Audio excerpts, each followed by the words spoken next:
সুপ্রিয় দর্শক, স্বাগত জানাচ্ছি আজকের সম্পাদকীয়তে। আমি তাজওয়ার মাহমিদ। জুলাই শহীদদের স্মরণে টিএসসিতে যখন কান্দে আমার মায়ের শীর্ষক স্মৃতিচারণ অনুষ্ঠান চলছিল, ঠিক সে সময় বিভিন্ন হাসপাতালে কাতরাচ্ছিল আহতরা। কারো হাত নেই, কেউ দৃষ্টিশক্তি হারিয়েছেন, চিরতরে কেউ হারিয়েছেন পা। পঙ্গু হাসপাতালে আহতদের দেখতে গিয়েছিলেন স্বাস্থ্য উপদেষ্টা। বিক্ষুব্ধ আহতদের তোপের মুখে পড়েন তিনি। সুচিকিৎসার দাবিতে প্রায় 14 ঘন্টা রাস্তায় অবস্থান করেন জুলাই আন্দোলনের আহতরা। গভীর রাতে সরকারের 4 উপদেষ্টা আহতদের আশ্বাস দিয়ে ফেরান হাসপাতালে। ঘটনা গড়িয়েছে দ্বিতীয় দিনে। ডিসেম্বরের মধ্যে পুনর্বাসনের স্বল্পমেয়াদী পরিকল্পনা বাস্তবায়ন হবে বলে আশ্বাস সরকারের। আর চিকিৎসকরা বলছেন, আহতদের দীর্ঘ সেবা এবং চিকিৎসা দরকার। সরকারের 100তম দিন পেরিয়ে গেলেও আহতদের সুচিকিৎসার ব্যবস্থা না হওয়াকে কিভাবে দেখছেন? প্রাসঙ্গিক বিষয় নিয়ে আজকের সম্পাদকীয় রাজনীতিতে চাপা পড়া আহতরা। আর এ নিয়ে আলোচনার জন্য স্টুডিওতে উপস্থিত আছেন অ্যাডভোকেট সৈয়দা আসিফা আশরাফি পাপিয়া, সাবেক সংসদ সদস্য এবং বিএনপি নেতা, এবং মোহাম্মদ মাহিন সরকার, কেন্দ্রীয় সমন্বয়ক, বৈষম্য বিরোধী ছাত্র আন্দোলন। দর্শক, আপনারাও এই আলোচনায় অংশ নিতে পারেন। এজন্য আপনাদের ফোন করতে হবে টেলিভিশনে দেখানো নম্বরে। এছাড়া ফেসবুকের মাধ্যমে আপনাদের মন্তব্য পাঠাতে পারেন আমাদেরকে। আমরা আলোচনায় ফিরব। প্রথমে মাহিন সরকার, আপনাকে দিয়ে শুরু করতে চাই। আপনি বৈষম্য বিরোধী ছাত্র আন্দোলনের কেন্দ্রীয় সমন্বয়ক ছিল। একটা গণ অভ্যুত্থান হয়েছে, গণ অভ্যুত্থানের পর গণ অভ্যুত্থানের সরকার প্রতিষ্ঠিত হয়েছে। সেই সরকার এখন দায়িত্বভার সামলাচ্ছে বাংলাদেশের। এমন অবস্থায় যারা গণ অভ্যুত্থানে আহত হয়েছে তাদের পুনর্বাসন কেন হচ্ছে না? তাদেরকে সুচিকিৎসার জন্য ন্যূনতম যেটুকু মৌলিক অধিকার সেটুকুর জন্য কেন রাস্তায় নামতে হলো? প্রথমত আমি বলতে চাই, এটি সবচাইতে সুন্দর এবং যৌক্তিক উত্তর উপদেষ্টা দিতে পারবেন, এবং যিনি স্বাস্থ্য বিষয়ক উপদেষ্টা আছেন এবং একই সাথে সমাজ কল্যাণ মন্ত্রণালয়ের দায়িত্বে আছেন, তারা বিষয়টার সদুত্তর দিতে পারবেন এবং আমরাও আশা করি তিনি উত্তর দেবেন। কিন্তু যেহেতু এই আন্দোলনে আমরা ডেকেছিলাম এবং সেই ডাকে সাড়া দিয়ে তারা যৌক্তিক মনে করেছেন, জনগণ রাস্তায় নেমে আসেন এবং তাদের মধ্যে আহত হয়, সে কারণে আমাদের দায় আছে এবং আমরা কখনো এই দায় মুক্তির রাজনীতি বা দায় মুক্তির জায়গায় আমরা কখনো কথা বলতে চাই না। দায় মুক্তির জায়গা থেকে আমরা মনে করি আমাদেরও দায় আছে। তবে বিগত ফ্যাসিস্ট হাসিনা বা বাংলাদেশের আরও যদি পেছনের দিকে যাই, স্বাস্থ্য খাতটি আসলে খুব উন্নত ছিল বা খুব কাঠামোবদ্ধ ছিল এরকম বলার সুযোগ নেই। সেখানে লুটপাট দুর্নীতির মহোৎসব হয়েছে এবং আপনি দেখেছেন, আপনারা জানেন, সারা দেশের মানুষ জানে, এই আন্দোলনে একই সাথে শহীদ এবং আহতের সংখ্যা এত বেশি, সেই তুলনায় যদি আমি সামগ্রিক প্রাইভেট এবং সরকারি হাসপাতাল সব কিছুর যোগফলও দাঁড় করাই, উন্নত চিকিৎসা আসলে বাংলাদেশের এই হাসপাতালগুলোতে যতটুকু ধারণ ক্ষমতা আছে তার মধ্যে করাটা অনেকটুকুই অসম্ভব হয়ে। বিদেশে পাঠানোর তো কথা বলেছিল সরকার, বিদেশে পাঠানোর কথা, এবং বিদেশে অনেককেই পাঠানো হয়েছে। তাদের মধ্যে অনেকে আবার রিকভারির যে রেট, সেই রিকভারির রেট খুব বেশি নয়। এবং চীন থেকে যারা এসেছিল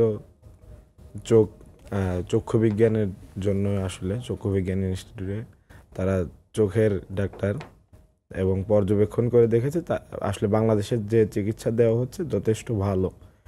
কিন্তু তারপরও অসংখ্য রোগী আছে যাদের আসলে বিদেশে নেওয়া দরকার এবং ডাক্তাররাও রেফার করেছেন।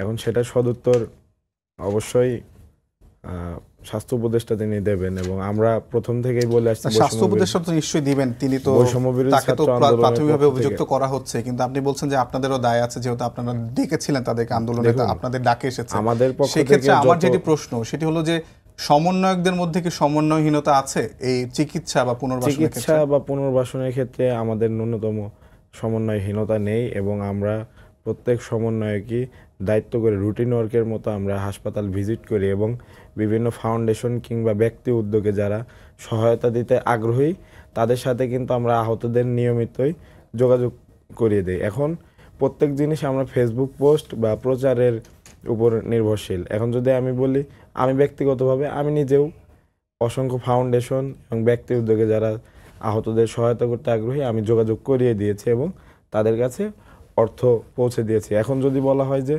বিদেশে নেওয়া, সেই বিদেশে নেওয়ার জায়গা থেকে আমরা আসলে কি করতে পারি? বিদেশে নেওয়ার জায়গা থেকে আমরা আসলে সরকারের উপর চাপ সৃষ্টি করতে পারি এবং নিয়মিত আমাদের 2 ছাত্র উপদেষ্টা এবং একই সাথে স্বাস্থ্য উপদেষ্টা সেখানে আপনারা জানেন বৈষম্য বিরোধী ছাত্র আন্দোলনের একটি স্বাস্থ্য বিষয়ক উপকমিটি ছিল, বর্তমানে বিলুপ্ত, সেটি জুলাই স্মৃতি ফাউন্ডেশনের সাথে কাজ করছে। তাদের সাথে আমরা প্রত্যেক দিন আর তাদের কাছে আপডেট চাই কতজন আহতের জন্য আসলে তোমরা কি ব্যবস্থা করলে।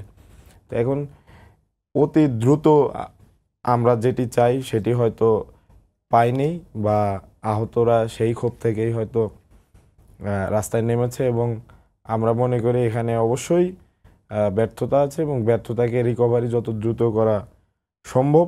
ব্যর্থতাটা কার? ব্যর্থতাটা আমরা তো অবশ্যই এটা সরকারের একটি দায় এখানে আছে, কিন্তু তারা সর্বোচ্চটুকু চেষ্টা করে যাচ্ছে। আপনাদের ব্যর্থতা আছে? আমরা রোগীদের সকল কথা শুনি। উদাহরণ হিসেবে আমি বলতে চাই যে আসলে অসংখ্য রোগী আসেন, আমাদেরকে কল দেন, আমরা কিন্তু সর্বোচ্চটুকু দিয়ে চেষ্টা করি, এবং তাদের সাথে সাথে কিন্তু তাদেরকে আমরা জুলাই স্মৃতি ফাউন্ডেশন সেখানে নিয়ে যাই এবং তাদের যে সাময়িক যে আর্থিক সহায়তাটা দরকার সেটির ব্যবস্থা আমরা করে দিই। আচ্ছা, আমরা আসবো আপনার কাছে আবার। আমি আপনার কাছে জানতে চাই, আপনি একজন বিএনপি নেতা এবং অভ্যুত্থানের পরেই তো আপনারা যতটুকু রাজনৈতিক স্কোপ সেটি আপনারা পাচ্ছেন। রাজনৈতিক দল হিসেবে বিএনপি সবচেয়ে বড় বাংলাদেশের রাজনৈতিক দল এখন যেগুলো আছে তার মধ্যে, রাজনৈতিক দল হিসেবে বিএনপি এই আহতদের পুনর্বাসনের ক্ষেত্রে কতটুকু কর্তব্য পালন করেছে? আচ্ছা, এখানে আমি প্রথমে বলিনি যে আত্মত্যাগ এবং জীবনদান, অঙ্গহানি, এর ভিতর দিয়ে কিন্তু আজকে অন্তর্বর্তীকালীন সরকারের ক্ষমতায়ন। এই জন্য এইটা হচ্ছে ফার্স্ট প্রায়োরিটি দেওয়া উচিত ছিল। আজকে ওনাদের জন্য লজ্জা, অন্তর্বর্তীকালীন সরকারের জন্য, যে তারা চিকিৎসার দাবিতে আজকে রাস্তায় যে নেমেছে, এটাই হচ্ছে চরম লজ্জাজনক। আজকে আত্মত্যাগ, আত্মদান, জীবন দান করার যুবক সমাজ 15 বছরে অনেক ক্রাইসিস ছিল, যার কারণে যেটা 10 বছর আগে, 12 বছর আগে ঘটার কথা সেটা 15 বছর পর ঘটতে হলো।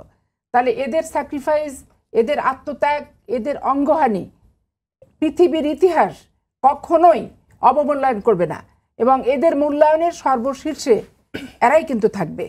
কিন্তু এখানে লজ্জাজনক, দুঃখজনক হলেও এটাই সত্য যে যেই যায় লঙ্কায় সেই হয় রাবণ।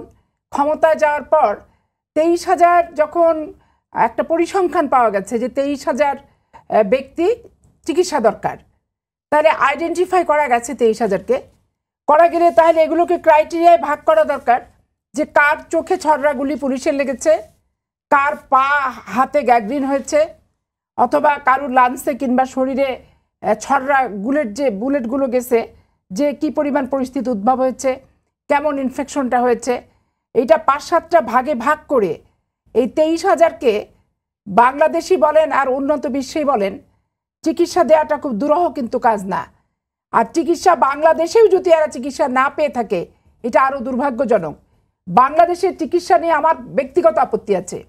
বাংলাদেশে আজকে বড় বড় ক্লিনিকের মালিক যারা, তারা মানবতাবাদ দিয়ে মুনাফালোভী হয়ে গেছে। তারা একটা প্যাকেজের অপারেশন করে, সারা পৃথিবীতে প্যাকেজের একটা বৈশিষ্ট্য আছে যে অপারেশন করা, কাটা, সেলাই খোলা থেকে শুরু করে এইটুক পর্যায়ে থাকবে। কিন্তু বাংলাদেশের এক একটা হাসপাতাল দেখা যাচ্ছে কখনো যার কাছ থেকে যেভাবে পাচ্ছে সেইভাবেই পয়সা আদায় করছে। একটা অপারেশনের সেলাই কাটতে যদি 20,000 25,000 টাকা নেয় উইদাউট প্যাকেজে, আর প্যাকেজে 10 লাখ 11 লক্ষ করে টাকা নেয়, তাহলে এই হাসপাতাল, এই কর্তৃপক্ষর লাইসেন্স তো বাতিল করে দেওয়া উচিত। কিন্তু আমি আসতেছি, শিক্ষা ব্যবস্থার, চিকিৎসা ব্যবস্থার যে দুরূহ, এটা বলার পর তো আমাকে এখানে আসতে হবে। কারণ 23,000 যে অসুস্থ ব্যক্তি, এদেরকে বাংলাদেশে চিকিৎসা দেওয়ার সাফিসিয়েন্ট পরিবেশ আছে কিনা, প্রথম অর্থ পরের কথা, আগে এই বিশেষজ্ঞ আছে কিনা। ছড়রাগুলি এমন একটা খারাপ জিনিস, চোখের ভিতরে একবার ঢুকে গেলে তার চোখ কিন্তু অন্ধ হয়ে গেল। তখন এমনভাবে অন্ধ হয় যে ওই চোখটা আপনি তুলে ফেলে দিলেও আর একজন যদি চোখ দান করে সেটাও অকার্যকর হয়ে যায়। চোখে আলো আসে না, চোখে দেখতে পায় না। যেমন সিরাজগঞ্জে এরকম ছড়রাগুলিতে কয়েকজন মেয়ের এরকম চক্ষু নষ্ট হয়েছে। আমি এর আগে আবার দলীয় প্রোগ্রামে যে তাদেরকে দেখছি, সেই অভিজ্ঞতার আলোকে আমি বলছি। দেখেন, আপনি হয়তো বলবেন যে বিএনপি বড় সংগঠন, এদেরও তো দায় আছে। শুধুমাত্র অন্তর্বর্তীকালীন সরকারেরই দায় কেন? অবশ্যই যে সব এখানে আমরা আমাদের যতগুলো রাজনৈতিক সংগঠন আছি আমরা আমাদের দায় অবশ্যই এড়াতে পারি না, এটা আমরা দায়টা এড়াতে পারি না। কিন্তু জখমিরা কোথায় কিভাবে কি অবস্থায় আছে এই সমাবেশটা যদি না করতো, এই জানান দেওয়াটা হতো না। নিশ্চয়ই দেখবেন আমাদের রাজনৈতিক সংগঠন সহ বাংলাদেশের প্রত্যেকটা রাজনৈতিক সংগঠন তার সামর্থ্য তার অবস্থা বুঝে অবশ্যই এদের ব্যাপারে একটা বিহিত ব্যবস্থা সরকারের পাশাপাশি গ্রহণ অবশ্যই করবে, এবং আমার দলও গ্রহণ করবে বলে এটা আমি এখনো বিশ্বাস করি এবং আমি আশা রাখি। এই প্রশ্নের উত্তরটাই তো আপনি জানতে চাচ্ছিলেন। কিন্তু এতদিন আমার প্রশ্নটা হচ্ছে যে তারা রাস্তায় নামতে হলো, এখন এটা দেখেন, রাজনীতি তো আসলে মানুষের সঙ্গেই করা, কিন্তু কে জখম হয়েছে, কে আহত হয়েছে, কোথায় কে আছে আপনি এটা আইডেন্টিফাই কিভাবে করবেন? সে যতক্ষণ পর্যন্ত না বলছে না জানছে, লক্ষ লক্ষ মানুষের ব্যাপার, 50 লক্ষ 1 কোটি লোক যদি রাস্তায় নামে, এখন তার ভিতর থেকে ধরেন 2,500 মারা গেল কি 3,000 মারা গেল আর 23,000 অসুস্থ হলো। এখন ওই 23,000 তার কি অবস্থা তারা জানান না দিলে এটা কারুর, আমরা তো অন্তর্যামী না, সারা দেশে বিস্তৃত, আপনারা কি এটা আমরা তো অন্তর্যামী না আমরা। আর সারা বাংলাদেশ ব্যাপী এটা যতটা ঢাকাতে হয়েছে, বিভাগীয় শহরগুলোতে যত হয়েছে, এটা জেলাওয়ারি অতটা তো এত ব্যাপক আকার হয় নাই। তো যাই হোক, এখন কার আগাম দায়িত্ব ছিল আর কার বর্তমান দায়িত্ব এইখানে না, যে 23,000 যখন একটা আইডেন্টিফাই হয়েছে পরিসংখ্যান এবং তারা যখন জানান দিছে, তখন দলমত নির্বিশেষে এই 23,000কে নিয়ে আমাদের বুক পেরে পড়ে যে এদের চিকিৎসার সুবন্দোবস্ত করা উচিত বলে আমি মনে করি, এবং এটাই আমাদের মানবিক প্রধান দায়িত্ব এবং কর্তব্য। আর একটা বিষয় হচ্ছে যে আপনারা তো সভা সমাবেশ করেই যাচ্ছেন একের পর এক, সমাবেশে তো আসলে খরচপাতি কমও হয় না, মানে আহতদের পুনর্বাসনে অনেক তো লিস্টেডও আছে, তাদেরকে আহতদের পুনর্বাসনে আপনারা আসলে দলীয়ভাবে কি কি কার্যক্রম গ্রহণ করেছেন, আপনার কাছে কি জানা আছে কিনা? আপনি নিজেও তো সাংবাদিক, নিজেও জানেন যে যেখানে যেখানে মহাসচিব সাহেব গেছেন, অনেক জায়গায় আমাদের ভারপ্রাপ্ত চেয়ারম্যান তারেক রহমানও নিজে যোগাযোগ করেছে, করে সেখানে অর্থায়নের ব্যবস্থা করেছে। এটা তো আপনাদের নখদর্পণে আছে, কিন্তু ওইটা করে তো 23,000-এর হচ্ছে না। 23,000 যখন একটা পরিসংখ্যান পাওয়া গেল, তখন এখানে হাত কার, পা কার, চোখ কার, বুক কার, সব কিছু একটা আলাদা আলাদা করে করে, কারণ এগুলারও তো আছে, ডিপার্টমেন্ট আছে। যে চোখের দরকার সেখানে তো আপনি অর্থোপেডিক্স দিয়ে হবে না, যার হার্টের দরকার সেখানে তো আপনি আই দিয়ে হবে না। এগুলো এখন ভাগ ভাগ করে সবারই করা উচিত বলে আমি মনে করি। এটা আগে করা উচিত ছিল, কিন্তু ওই যে পরিসংখ্যান, কোথায় কোন ব্যক্তি আর তালিকা সংগ্রহ, এগুলোর উদ্যোগ তো আসলে রাষ্ট্রীয়ভাবে গ্রহণ করা হয়নি, দলীয়ভাবে গ্রহণ করা হয়নি। স্বাভাবিক কারণে এদের ক্ষোভটা আরও পুঞ্জীভূত হয়েছে। ধন্যবাদ। এবং মাইন সরকার, আমরা আবারও আপনার কাছে আসি যে আপা বলছিলেন যে প্রায়োরিটিতে থাকা উচিত ছিল। আপনার কি মনে হয় যে আপনারা কত নম্বর প্রায়োরিটিতে রেখেছেন এই আহতদের পুনর্বাসনের বিষয়টি, আর সরকার কতটা প্রায়োরিটিতে রেখেছে? আপনারাও তো এক ধরনের ছায়া সরকার হিসেবেই কাজ করছেন, বিভিন্ন ক্ষেত্রে প্রেশার গ্রুপ হিসেবে কাজ করেন সরকারের প্রতি, প্রায়োরিটিতে কত নম্বরে? না, আমরা প্রথমত বলতে চাই যে আমরা ছায়া সরকার না, আমরা আসলে প্রেশার গ্রুপ বলতে পারেন। আর এখানে প্রায়োরিটিতে অবশ্যই নাম্বার 1, আমাদের প্রথম এবং প্রধানতম প্রায়োরিটি আহত এবং যারা শহীদ পরিবার, তাদের জায়গাটি। আমাদের দাবির প্রেক্ষিতেই কিন্তু প্রধান উপদেষ্টা যারা শহীদ পরিবার তাদেরকে নিয়ে একটি অনুষ্ঠান করতে চেয়েছিলেন এবং তাদের সাথে মত বিনিময় করার কথা হয়েছিল, কিন্তু আপনারা দেখেছেন বিভিন্ন পত্রপত্রিকায় বা 5 কোটি টাকা খরচ হবে বা এই জাতীয় কিছু একটা এসেছিল সামনে, সেটি কিন্তু হয়নি। এখন তারপরে আমাদের দাবির প্রেক্ষিতেই 15ই আগস্ট রাতে সরকার থেকে একটি প্রজ্ঞাপন জারি করা হয়। সেই প্রজ্ঞাপনটাই ছিল প্রত্যেকটি হাসপাতালকে এই নির্দেশনা দিয়ে যে যারা আন্দোলনে আহত তাদেরকে যেন ফ্রি চিকিৎসা দেওয়া হয়, এবং যেগুলো প্রাইভেট হাসপাতাল আছে সেই প্রাইভেট হাসপাতালগুলো যেন তাদেরকে মেডিসিন কস্টটা রেখে বাকি ট্রিটমেন্টটুকু ফ্রি করে দেয়। তো এখন আহতদের তো অনেকে অভিযোগ করছিলেন যে তারা পাবলিক প্রাইভেট কোনো হাসপাতালে ফ্রি ট্রিটমেন্ট যেটা বলে, অপারেশনের খরচ তাদের দিতে হচ্ছে, এটার দায়ভার কে বহন করবে, এবার অর্থটা কে দিবে? এখন হাসপাতাল কর্তৃপক্ষ এখানে অবশ্যই দায়ী, এবং একই সাথে যেহেতু হাসপাতাল কর্তৃপক্ষর ঊর্ধ্বতন কর্তৃপক্ষ আলটিমেটলি রাষ্ট্র, তো রাষ্ট্রের দায়বদ্ধতা এখানে অবশ্যই আছে। তবে আমরা মনে করি যে আমাদের জায়গা থেকে আমরা করে যাচ্ছি সর্বোচ্চটুকু দিয়েই, এবং উপদেষ্টারা যারা আছেন তারাও যথেষ্ট পরিমাণ আন্তরিক এবং আমি বলতে চাই যে প্রত্যাশা যখন অনেক বেশি থাকে তখন হয়তো একটু ধীর গতিতে আপনি যদি কিছু পান বা অল্প প্রাপ্তিতে আপনার মনে হবে যে আপনি আসলে কিছুই পাননি বা আসলে সরকার ব্যর্থ। বিষয়টা এরকম না, এটাই আসলে একজন বিখ্যাত দার্শনিক ইবনে খালদুনের উক্তি।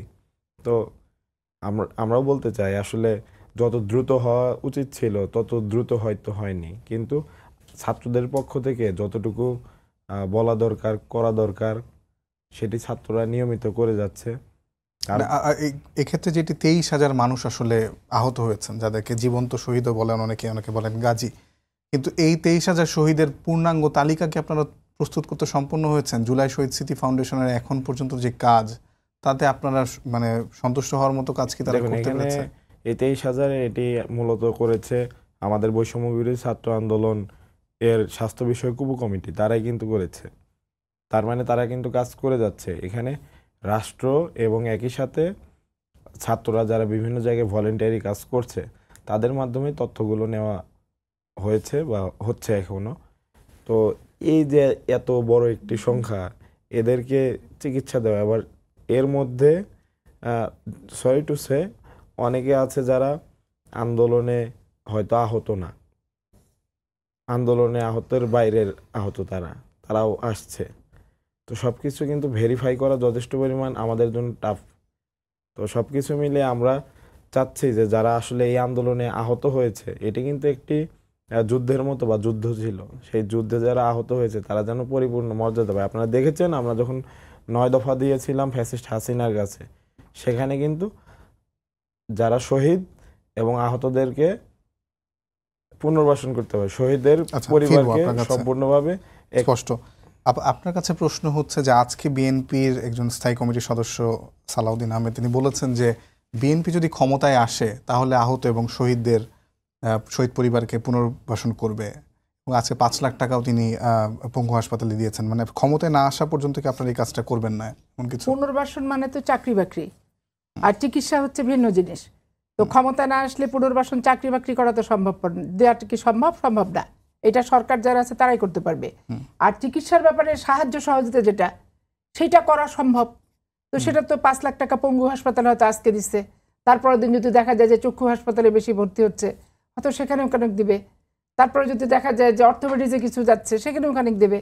তো এই জন্য আসলে 23,000 এই আন্দোলনের ও একটা মূল্যবান কথা বলেছে যে 23,000 এই আন্দোলনে জখম হয়ে যেতে থাকে, তাহলে 23,000কে যারা মিলিত হয়েছে এটা উদ্যোগ গ্রহণ করে, এটা জেলা প্রশাসকের হোক, প্রত্যেকটা জেলা ওয়ারি প্রশাসনের উদ্যোগে একটা নিরপেক্ষভাবে কমিটি গঠন করে দেওয়া দরকার, এবং কমিটি গঠন করে একটা সঠিক তালিকা নিতে হবে, এবং তালিকাটা যাচাই বাছাই করে তারপরে এটার ব্যাপারে বিহিত ব্যবস্থা করতে হবে। এখানে রাষ্ট্র আছে, অনেক দাতা ব্যক্তি আছে। বাংলাদেশে যখন প্রাকৃতিক দুর্যোগ হয় তখন বিভিন্ন ব্যবসায়িক প্রতিষ্ঠানরাও এসে টাকা পয়সা এটা সেটা দান করতেছে। এখন অবশ্য ব্যবসায়িক প্রতিষ্ঠানে টাকা পয়সা ভাবে নেওয়া যাবে না, কারণ এদের সব কালো টাকা এরা নিজেরা এটা দান খয়রাত দেওয়ার নাম করে দিয়ে আবার নিজেরা দেখা যাচ্ছে আর একটা বিশাল সুবিধার ফাঁদ পেতে ফেলতেছে।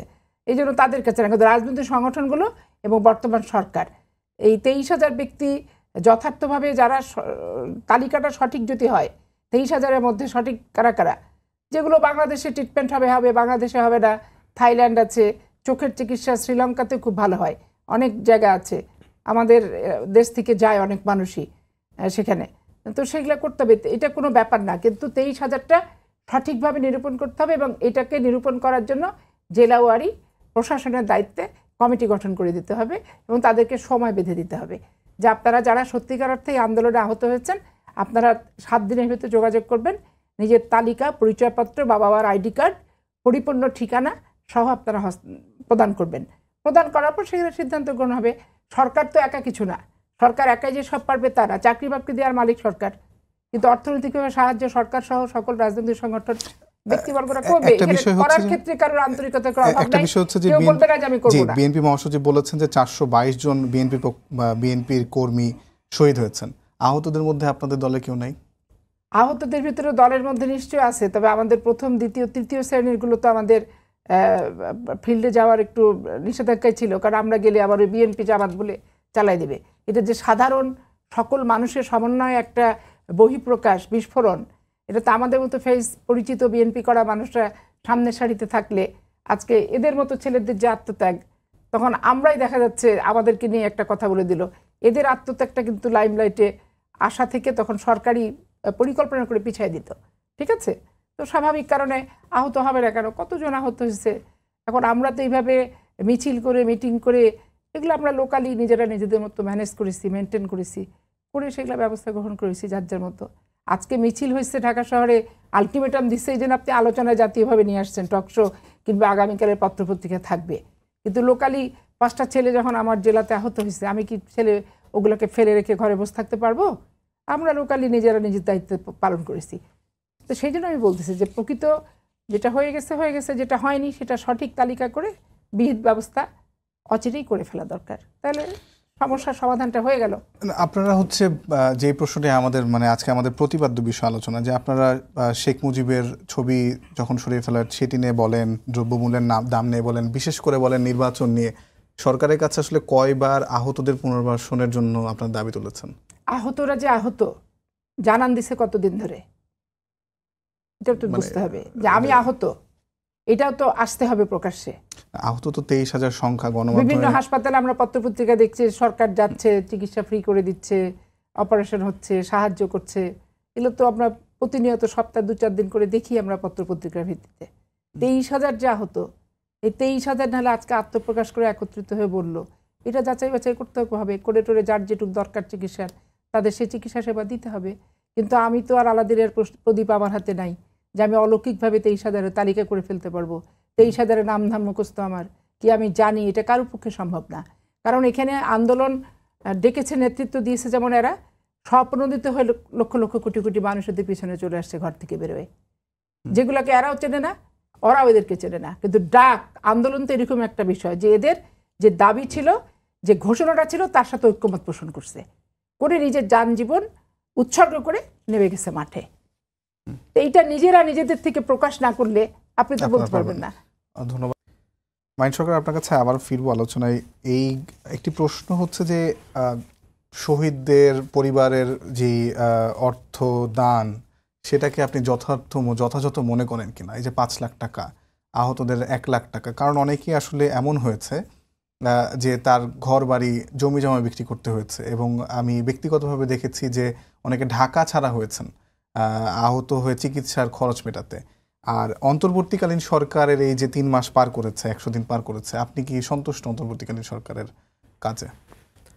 দেখুন, সন্তুষ্ট অসন্তুষ্ট এটি আসলে মানে এটি আপেক্ষিক একটি বিষয়। কারণ এই সরকারের একটি জায়গায় যদি কাজ করে, দেখা যাবে যে অসংখ্য বাংলাদেশের মানুষ প্রায় সবাই সন্তুষ্ট হয়ে যাবে, সেটি হলো দ্রব্যমূল্য।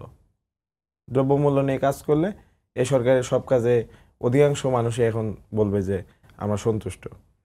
কিন্তু আমাদের যেহেতু আজকে শিরোনাম আহতদেরকে নিয়ে, এবং আহতরা যেহেতু মাঠে নেমেছে, সেই জায়গাতে আমরা বলতে পারি যে এই আহতদের নিয়ে যে সেক্টরটি কাজ করার কথা, তারা পুরোপুরি হয়তো ওয়ার্ক করছে না, বা এই সরকারের কিছু ঘাটতি থাকতে পারে। এবং আমরা মনে করি যে দ্রুততম সময়ের মধ্যে আসলে এই ঘাটতিটা তারা কাটাতে পারবে। তবে এই যে আহতরা যে আসলে নেমেছে, এর পিছনে কোনো গোষ্ঠী তাদেরকে যে উস্কে দিচ্ছে না, এটি আমরা কিভাবে নিশ্চিত হব? আপনাদের কাছে আশঙ্কা আছে এমন কোনো, বা আপনাদের আমাদের কাছে প্রমাণ বলতে সেরকম তথ্য আমরা কোনো নিউজ পেয়েছি যে আসলে তাদেরকে একত্রিত করে এই সরকারের যে বৈধতা, লেজিটিমেসি, সেটা কি যত নিচে নামানো যায় সেরকম কোনো পরিকল্পনা। আহতদের নিয়ে রাজনীতি চলছে? আহতদের নিয়ে অবশ্যই রাজনীতি চলছে। আপনারাও কি আসলে বেশি অনেকটা পুনর্বাসন কিংবা যেটা প্রায়োরিটি হওয়ার কথা ছিল সেটি বাদ দিয়ে আপনারাও কি রাজনীতিতে বেশি মনোযোগী? না, আমরা আহতদেরকে রুটিন ওয়ার্ক হিসেবেই তাদেরকে পুনর্বাসনের জন্য যে কাজ করা দরকার, আমরা সেই জন্য সরকারকে নিয়মিত বলে যাচ্ছি, এবং আহতদেরকে আমাদের যতটুকু সামর্থ্য তাদেরকে নগদ অর্থ পৌঁছে দেওয়া, সেটার জন্য আমরা সর্বোচ্চটুকু দিয়েই কাজ করে যাচ্ছি। এখন তো আমরা বলতে পারি না যে আমি ব্যক্তিগতভাবে উদ্যোগে আমি আসলে অমুকের সাথে যোগাযোগ করে তাকে আমি সাহায্য করেছি, কারণ এখানে তো ছবির রাজনীতি বা প্রদর্শনীর রাজনীতি নেই। তারপরেও যদি কেউ বলতে চায় যে আসলে আমাদের তরফ থেকে করা হচ্ছে না, সেটি আসলে বলবো যে আপনারা ব্যক্তিগতভাবে করছেন, কিন্তু ধরেন যে আপনারা তো অনেক অনেক ইস্যুতে আন্দোলন করেছেন, রাষ্ট্রপতি ইস্যু, তারপরে দ্রব্যমূল্য, অমুক তমুক। আসলে শহীদদেরকে দেখুন, শহীদ পরিবারকে পুনর্বাসন বা আহতদের আগস্টের- পুনর্বাসনের বিষয়ে কি আন্দোলন করেছেন বা কয়বার রাস্তায় নেমেছেন আপনারা? আগস্টের প্রায় মাঝামাঝি সময়ে কুর্মিটোলা জেনারেল হাসপাতালে দাঁড়িয়ে হাসনাত আবদুল্লাহ, সার্জিস আলম, সেখানে আমিও উপস্থিত ছিলাম। হাসনাত আবদুল্লাহ বলেছেন আজকে থেকে কাউন্টডাউন শুরু, 3 মাসের মধ্যে স্বাস্থ্য খাতে আমূল পরিবর্তন আনতে হবে।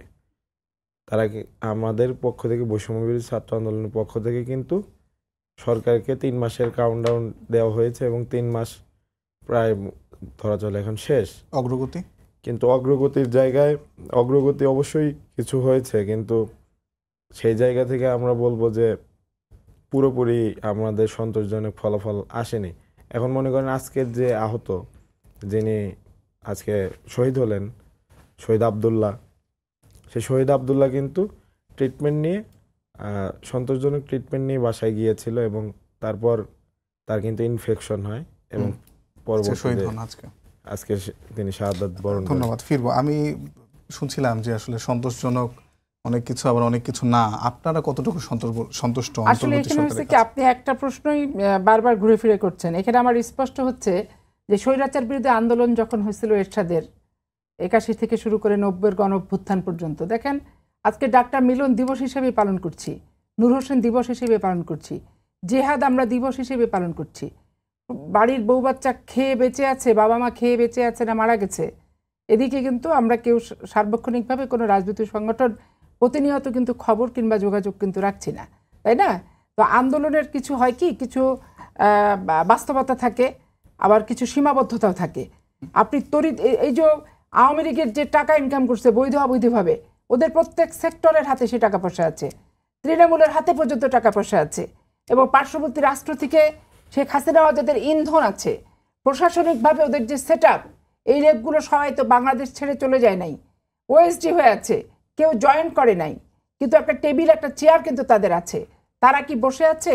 তারা একবার আনসার বিদ্রোহর নামে সেখানে এই কাজ করলো, তারপর অটো পাসের নামে দেখা যাচ্ছে তাদের ছেলে ঢোকায় দিচ্ছে, এখন চিকিৎসার নামে হট্টগোল করে একটা সিন ক্রিয়েট করে আর একটা নাটক যে মঞ্চস্থ করতে যাবে না কি যাচ্ছে না, সেই নিশ্চয়তা তো আপনি কিংবা কেউ দিতে পারবে না।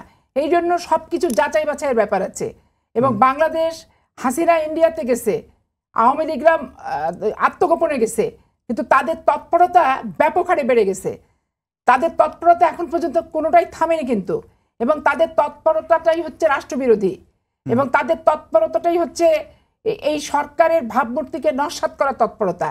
এবং এই ছাত্ররা যে আন্দোলন করেছে এইটাকে বিকৃতভাবে উপস্থাপন করার একটা ব্যাপার। যে ছেলেটা আহত হয়েছে সেও একটা ছাত্র, আজকে মাহিন ও একটা ছাত্র। তো আজকে ওই ছাত্রটা মাহিনের কাছ থেকে যদি দাবি করে যে আমাকে 2 কোটি টাকা ছাড়া বা চিকিৎসা হবে না, হাউ ইট ইজ, মাহিনের পক্ষে কি এটা পসিবল? এটা পসিবল কিন্তু মাহিনের পক্ষে না, কারণ ও একটা স্টুডেন্ট, ও বাবা মার টাকা পয়সা নিয়ে হোস্টেলের থেকে লেখাপড়া করে, ওর নেতৃত্বের গুণাবলী আছে, মেধা আছে, যোগ্যতা আছে, আগ্রহ আছে, বিধায় ও এটাকে একটা জায়গা মতো এসে নেতৃত্ব পর্যায়ে চলে আসছে, ফেস হয়েছে। আজকে ওর সাথে আমি টকশো করছি কি দেশবাসী ওকে দেখছে। কিন্তু এই জিনিসটা ওইভাবে চিন্তা করতে গেলে আপনি দেখেন যে 23,000-এর ভিতরে প্রকৃত আন্দোলনে কতজন হচ্ছে জখম, আহত হয়েছে, চিকিৎসা পাচ্ছে না। আর এর ভিতরে আওয়ামী লীগরা নিজেরাও ঢুকে গেছিল, তারাও মারামারি করছে, অনেক জায়গায় তারাও মার খাইছে। তাদের কতটি আছে এটাও তো বাহির করার একটা ব্যাপার আছে। কারণ চিকিৎসা নেবে ঠিক আছে, এইটা প্রশাসনিকভাবে জেলা ওয়ারি 7 দিনের ভিতর প্রকৃত তালিকা করে ফেলা যাবে, রাজনৈতিক তালিকাও করা যাবে যে আসলে এরা এই আন্দোলনের সাথে সম্পৃক্ত না বিগত সরকারের লেজুর ভিত্তিক একটা বিশৃঙ্খলা করার জন্য অনুপ্রবেশকারী। আচ্ছা, এটাও করা যাবে। সরকারের তবে আমি সামগ্রিক যে আশা করি কাজ, অন্তর্বর্তীকালীন সরকারের কাছে আমার পরামর্শ থাকবে যে এই জিনিসটাকে বাড়তে না দিয়ে অবিলম্বে তড়িৎ গতিতে এটা পূর্ণ তালিকা করে যথাযথ ব্যবস্থা তারা গ্রহণ করবে। সামগ্রিক যে কাজ, আইন শৃঙ্খলা রক্ষা, দ্রব্যমূল্য, আহতদের নিহতদের পুনর্বাসন, আরও যেসব রাষ্ট্রীয় যেসব কাজগুলো একটা সরকার পালন করে থাকে, আপনি অন্তর্বর্তীকালীন সরকারের 100 দিনে কতটুকু সন্তুষ্ট? না, অন্তর্বর্তীকালীন সরকারের প্রতি সন্তুষ্ট হওয়ার কিছু নাই, কারণ প্রথম বাজার দর নিয়ন্ত্রণ করতে পারে নাই, দ্বিতীয়ত হচ্ছে আইন শৃঙ্খলা পরিস্থিতি নিয়ন্ত্রণ করতে পারে নাই। বাজার দর নিয়ন্ত্রণ করতে না পারার কারণে ওই একই সিন্ডিকেট, ওই আওয়ামী লীগের সিন্ডিকেটই আজকে এসালম গ্রুপ বলেন, আর হচ্ছে বসুন্ধরা গ্রুপ বলেন, আর হচ্ছে যে আইএফআইসির যে মালিক ছিল ভদ্রলোকের নাম কি, সালমান এফ রহমানি বলেন, এরা বোল্ডার মুরগিরও সিন্ডিকেট তৈরি করছে, এরা মোটা চালেরও সিন্ডিকেট তৈরি করছে, এরা ওই পেঁয়াজেরও সিন্ডিকেট তৈরি করছে, এরা কচুরও সিন্ডিকেট তৈরি করছে। আজকে ও জেলখানায় আছে, ওর হাত পা মাথা টাকা অর্থ বৃত্ত সবই তো বাইরে আছে। তো তারা তো এই সরকারকে এবং রাষ্ট্রকে অকার্যকর করার ব্যাপক একটা প্রচেষ্টা তাদের সবারই আছে, কিন্তু তো তারা তো সব দিক থেকে চেষ্টা করতেছে যে রাষ্ট্র যাতে অকার্যকর হয়ে যায়, দ্রব্যমূল্য যাতে নিয়ন্ত্রণ করতে না পারে। দ্রব্যমূল্য নিয়ন্ত্রণ এই সরকার করবে তো পুলিশকে দিয়ে, করবে তো র্যাবকে দিয়ে, করবে তো বাহিনীদেরকে দিয়ে। তো সেই ক্ষেত্রে পুলিশ যে ইমেজটা হারাইছে 15 বছরে, এখনো তারা মানুষের সামনে যে সত্য কথা বলার সাহসও কিন্তু তাদের আসে না পূর্বের অপকর্মের কারণে। তো এদেরকেও তো স্বাভাবিক জীবনে ফেরত এবং স্বাভাবিক আচরণ করতে দেওয়ার জন্য কিন্তু এদের সময় দরকার। কতটা সময় সেটা ওদেরকেই বলতে হবে যে তোমরা এত সময় না নিয়ে তোমরা লজ্জা শরম তওবাতিল্লাহ করে এখন নতুন করে ঘুষ ছাড়া প্রশাসন চালাবো, টাকা ছাড়া পুলিশের চাকরি দেব, তারপরে মামলাতে কোনো পয়সা খাবো না, জোর করে কাউকে ধরবো না। এখন তার সেগুলো নাই, যে প্রচুর মিথ্যা মামলা হচ্ছে, আসামি ধরার যে একটা ব্যাপক প্রক্রিয়া আগে চলতো, এখন তো সেটা নাই। তাহলে পুলিশ তো এখন রিল্যাক্সে আছে, পুলিশের ওই কাজগুলোর হাত থেকে তো এখন সময় তারা পাচ্ছে। তারা রাষ্ট্র গঠন, দেশ গঠনে তাদেরকে মানসিকভাবে শপথ গ্রহণ করতে হবে এবং স্বপ্রণোদিত হয়ে এগুলো এগোয়ে আসতে হবে তাদেরকে। এগুলো আসলেই দেখবেন রাষ্ট্র সত্যিকার জায়গায় পৌঁছাবে। ধন্যবাদ পাপি আপা। মাহিন সরকার, আপনার কাছে আমার শেষ প্রশ্ন। অন্তর্বর্তীকালীন সরকারের সময় নিয়ে একটা নানা প্রশ্ন আছে। আপনারা বৈষম্য বিরোধী ছাত্র আন্দোলন কতটা সময় অন্তর্বর্তীকালীন সরকারকে দেয়া প্রয়োজন বলে মনে করেন? রাষ্ট্র সংস্কার, নির্বাচনের জন্য একটি সময়, কতটা সময় পেলে এটি সুষ্ঠুভাবে একটি নির্বাচন সামনে অনুষ্ঠিত হতে পারে? দেখুন, আমরা সর্বাগ্রে যে প্রশ্নটিকে রাখি বা যে বিষয়টিকে বর্তমান যে সিচুয়েশন তার প্রেক্ষিতে আমরা সর্বাগ্রে রাখি হলো জাতীয় ঐক্যকে। সেই জাতীয় ঐক্যের জন্য আসলে কিন্তু যখন ক্ষমতার প্রশ্ন আসে তখন স্বাভাবিকভাবেই রাজনৈতিক দলগুলোর নাম আগে আসবে। তো তাদের যে ঐক্যমত্য আমরা দেখেছেন, আমরা জনসম্মুখে আমরা 5টি দফা দিয়েছি কিছুদিন আগে এবং 5টি পয়েন্ট আকারে সেটি প্রকাশ করেছি। সেখানে আমরা বলেছি অনেক আশা আকাঙ্ক্ষা নিয়ে আমাদের যেহেতু এই আন্দোলন, এই গণ অভ্যুত্থান, তার প্রেক্ষিতে আমরা মনে করি যে বাংলাদেশের দ্বিতীয় রিপাবলিক আমরা পেতে যাচ্ছি এবং সেখানে অবশ্যই সংবিধান সংস্কারের বিষয়টা অবশ্যই থাকবে। এখন সব কিছু মিলিয়ে রাজনৈতিক দলগুলো সেখানে কতটুকু পজিটিভ সাড়া দেবে এবং যদি সাড়া না দেয় তাহলে পরবর্তীতে তারা আসলে ক্ষমতা যখন পাবে বা নির্বাচনের মাধ্যমে যখন তারা আসবে ক্ষমতায়, তখন আসলে কতটুকু জাতির কাছে প্রতিশ্রুতিবদ্ধ সেটিও আমাদের জানা প্রয়োজন এবং শিক্ষার্থীরা আসলে সেটি জানতে চায়। শিক্ষার্থীরা সেটি জানতে চায়। পাপি আবার 30 সেকেন্ডে শেষ করবেন না? এখানে রাজনৈতিক দল এবং প্রশাসনিক সমস্যা করতে হবে, রাজনৈতিক এবং প্রশাসনিক দুর্নীতি দূর করতে হবে। এখানে নির্বাচন কমিশন একবারে পরিপূর্ণভাবে শক্তিশালী করে এদেরকে সংস্কার করতে হবে। সুপ্রিম জুডিশিয়াল কাউন্সিল হয়েছে, কিন্তু সুপ্রিম জুডিশিয়াল কাউন্সিল বিচার বিভাগে যথার্থ এবং সার্বজনীনভাবে এবং সৎভাবে প্রয়োগ করার ক্ষেত্র সৃষ্টি করতে হবে। আর জবাবদিহিতা ব্যবসায়ী থেকে স্বাস্থ্যসেবা থেকে শুরু করে প্রত্যেককে সেবামূলক একটা মনোবৃত্তি বাধ্যতামূলকভাবে হলেও, আইন পাশ করে হলেও একটা সেবামূলক মনোবৃত্তি আনতে হবে। হাসপাতালের নাম করে মুনাফা অর্জন করব, ব্যবসা করব, সেবার দন্তস্ব থাকবে না। আর বাংলাদেশে কেন আমরা সেবা নিচ্ছি না, বিদেশে কেন যাচ্ছি, এই সমস্ত লেকচার দিলে তো হবে না। বাংলাদেশের সেবাকে সেবার জায়গা আনতে হবে এবং মানসম্মত সেবা করতে হবে, যেই সেবার সাথে মানবিকতা থাকবে এবং সত্যিকারের সেবা থাকবে, তাহলে এটা যথার্থতা হবে। আর একটা আমরা শেষ করব। অনেক সমস্যা আছে এবং বর্তমানে আরো বেশি সমস্যা। এই সমস্যাগুলো সঠিকভাবে যথার্থভাবে যত তাড়াতাড়ি দ্রুত সম্ভব করে নির্বাচন দিয়ে নির্বাচিত সরকারের হাতে ক্ষমতা ছেড়ে দিলে দায় দায়িত্ব এবং বিতর্কের ঊর্ধ্বে এরা উঠে যাবে, এরা নিন্দিত হবে। অসংখ্য ধন্যবাদ আপনাকে। সবাইকে ধন্যবাদ জানিয়ে শেষ করছি আজকের সম্পাদকীয়। আগামীকাল আবারও দেখা হবে রাত 10টায়। দেখার আমন্ত্রণ রইল। শুভরাত্রি।